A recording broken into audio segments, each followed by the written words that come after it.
And then they discovered the Earth is flat, and cheeseburgers are medicine. Oi, you filthy swines! Get in here, sit down and behave yourselves. We're going to read some news. One of the thorny side effects of AI is how it can be so confident in portraying non-factual things. We call them hallucinations. It's just a digital brain fart, really. But these things could actually have large consequences, particularly if you're giving people medical advice or other life critical advice. So what do we do about AI going down a rabbit hole and digging up nonsense information and misleading us? Well, this article on Wired, written by Megan Herbst, AI just isn't right. Can AI do fact-checking? A Wired fact checker fact checks. Nearly half of Americans say they use AI to find information and generate ideas. It's not hard to see why. As social media devolves into slop and Google into a glorified landing page for Reddit threads and content farms, most of us are starved for something reliable. Plus, chatbots are so helpful, aren't they? The first time I interacted with one, I asked it if it knew it was a huge drain on resources. Half an hour later, I had a new recipe for vegan cream cheese. Ugh, don't do that. Whatever that is, it's not cheese. I've never tried the recipe.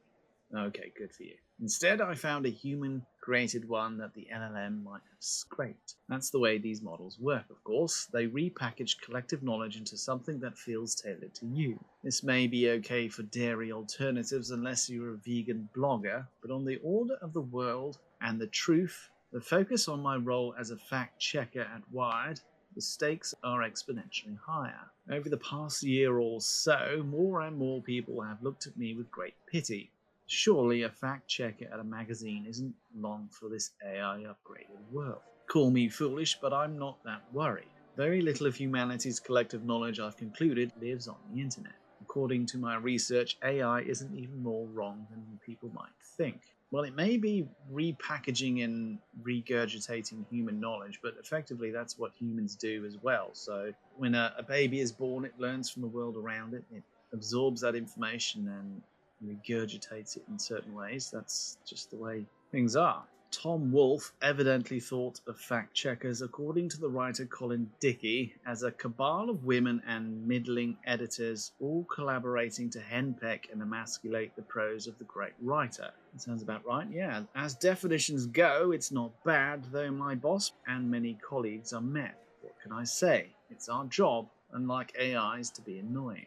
No, you don't have to be annoying, just get it right, I suppose. Wired's fact-checking department is old school.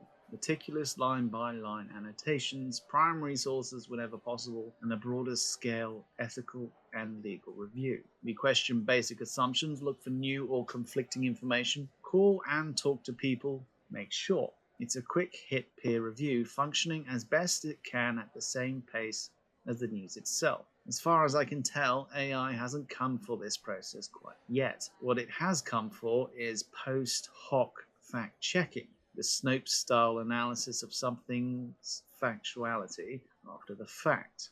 In the UK, an initiative called Full Fact has built out its own AI tools to help thwart the spread of misinformation. These tools, used in more than 40 countries, process huge volumes of data from social media posts to podcast transcripts, then pinpoint specific claims that humans can investigate further. Right? So it's a tool that enables you to get to the point quicker. You definitely need a human being, says Mark Frankel, Full Fact's head of public affairs. The reason for this is simple. AI still gets things wrong. As a fact checker, I'd love to be able to tell you exactly how often, but it's not so easy. Since 2018, nearly 17,000 papers have been posted to ArcSiv on LLMs. Many focus specifically on the question of their reliability. Still, it's worth trying to pin down a working figure. In any article that comes across Wired's fact-checking desk, there's usually a decent amount of B matter. Statistics, news, events, quotes, anything that helps contextualize the topic. Fact-checkers tend to Google this basic information, and that process, in the form of the search engine's dreaded AI overviews, constitutes my main interaction with AI. In my professional opinion, it's unusable.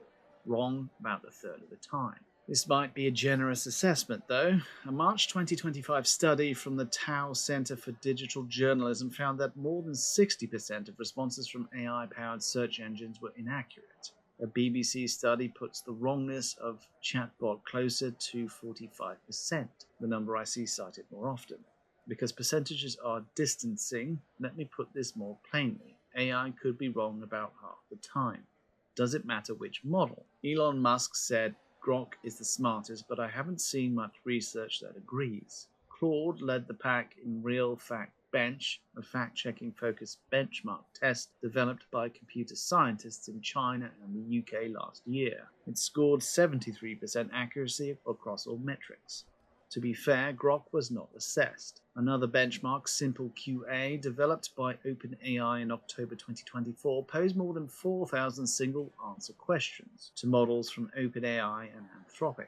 None of the models exceeded 50% accuracy. Google updated the benchmark earlier this year, winnowing the question set to 1,000.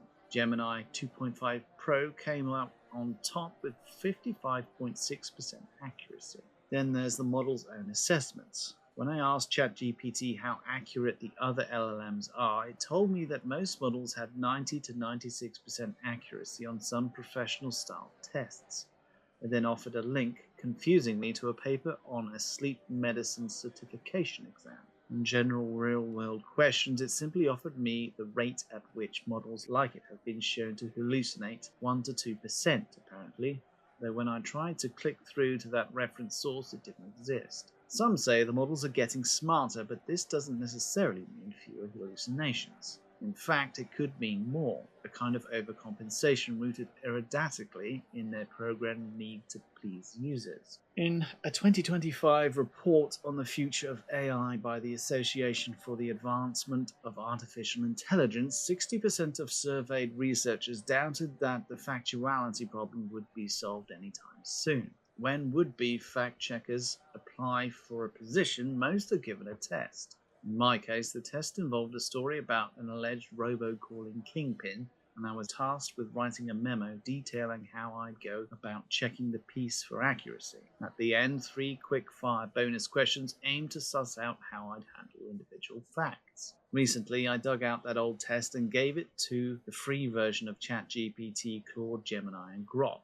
Grok came out of the ether like I was interrupting its supper. Yes, I know exactly what fact-checking is. Okay. It talked a lot about bias and put credible and truth in very loud quotation marks. It was also obsessed with data, along with gathering and analyzing more data than would ever be practical or possible for a working fact-checker. It did, somewhat to my surprise, point out that fact-checking was historically women's work. Oh, is it? Okay, well, there you go. That's what Grok says, and I don't know, are you agreeing? Claude and Gemini did pretty well. They understood the task, laid out a reasonable approach, even flagged potential legal issues. Gemini did give me this very cringe phrase: I would look for paper trails to back up the people trails. Okay. ChatGPT seemed overeager and insecure.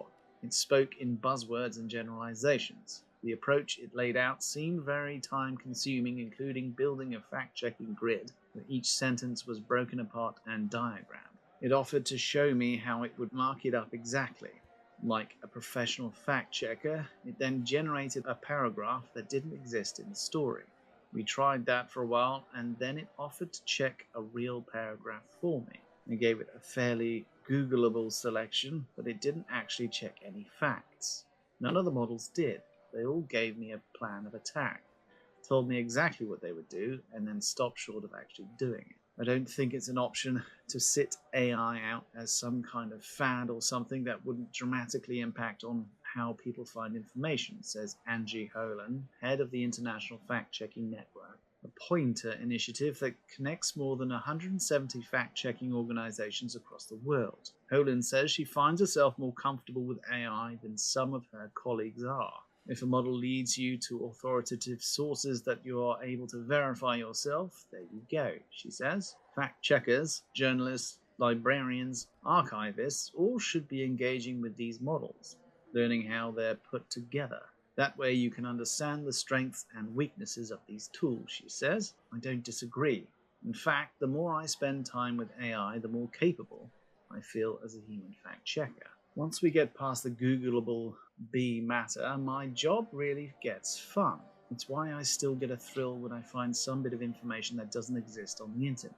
A particular sign at a border crossing, the rates of kelp growing in 2 different climates, whether or not there was a Burger King at a particular LA intersection in '79. AI systems can't stay on the phone with a widow for over an hour because asking difficult questions turned on a fountain of grief that needed care and human receptivity. We can't suss out that there's beef between 2 sources, which may be blurring the edge of what counts as factual. We can't tell that an email with the phrase "thanks for your email" may perhaps be passively hostile. Most physical media in the world remains offline. In Lost in Time, Our Forgotten and Vanishing Knowledge, Jack Balick points out that the technologies and knowledge bases we assume were recent are actually in many cases millennia old. Assembly lines, cataract surgery, even batteries. Perhaps even more sobering is the realization that our storage technologies are far more likely to succumb to deterioration and useful obsolescence than hieroglyphs or ancient Sanskrit carved in a pyramid or a temple wall, he writes. Years ago, during a fact-checking assignment, I talked to the sci-fi writer and history professor Ada Palmer. He told me what she often tells her students. We know less than 1% of what happened 500 years ago, and 2/3 of what we know is wrong.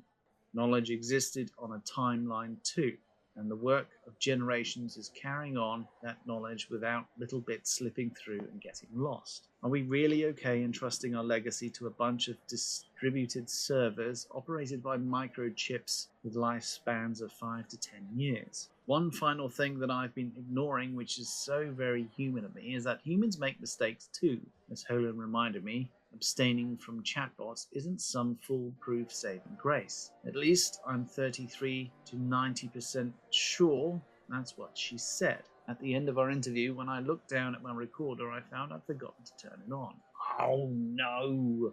That's annoying. I sympathize. I've done that in the past. But these people are heroes in a sense. They are guiding the AI to make sure it knows when it's making mistakes and helping to ensure that it is going to be more reliable in the future. And the tension, I guess, comes from the fact that these AIs, these chatbots, are trying to please us. And maybe the answer they need to give isn't one that they have been structured into serving. So sometimes facts don't care about your feelings, and these chatbots are often more concerned about your feelings than facts. So, yeah, we need people in the loop here. This is a red teaming issue, really. This is an issue I think I can imagine a large portion of humanity being a part of, trying to audit AI perpetually into the future. Hopefully, I'm imagining a future where some of us, the more compassionate amongst us, augment ourselves so we can understand AI as it becomes more and more sophisticated and are able then to audit the more complex parts.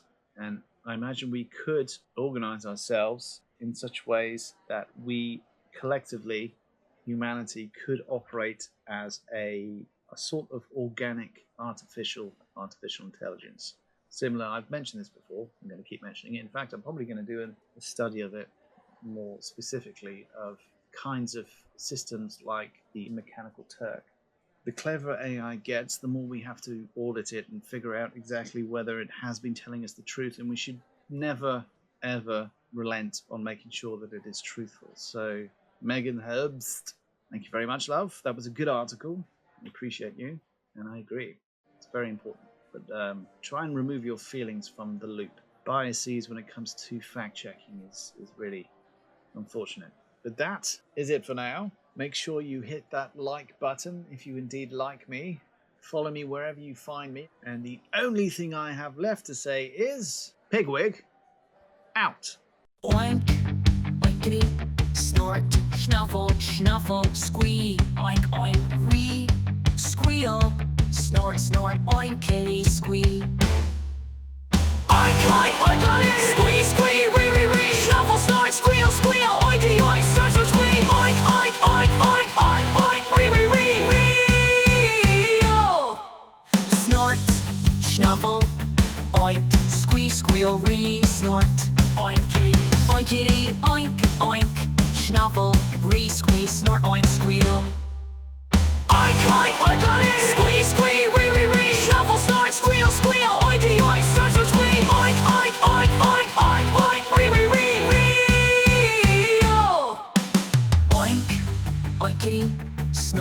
Snuffle, snuffle, squee.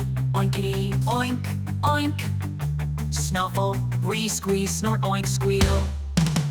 Oink, oink, oinkity. Squee, squee, re. Snuffle, snort, squeal, squeal. Oinkity, oink, snort, snort, squee. Oink, oink, oink, oink, oink, oink. Re. Squeal, squeal.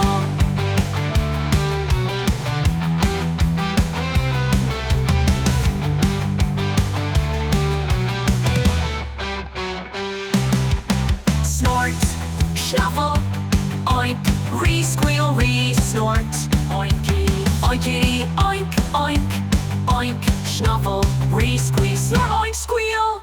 Oink, oink, oinkity, squee, squee, re. Snuffle, snort, squeal, squeal. Oinky, oink, snort, snort, squee. Oink, oink, oink, oink, oink, oink, re.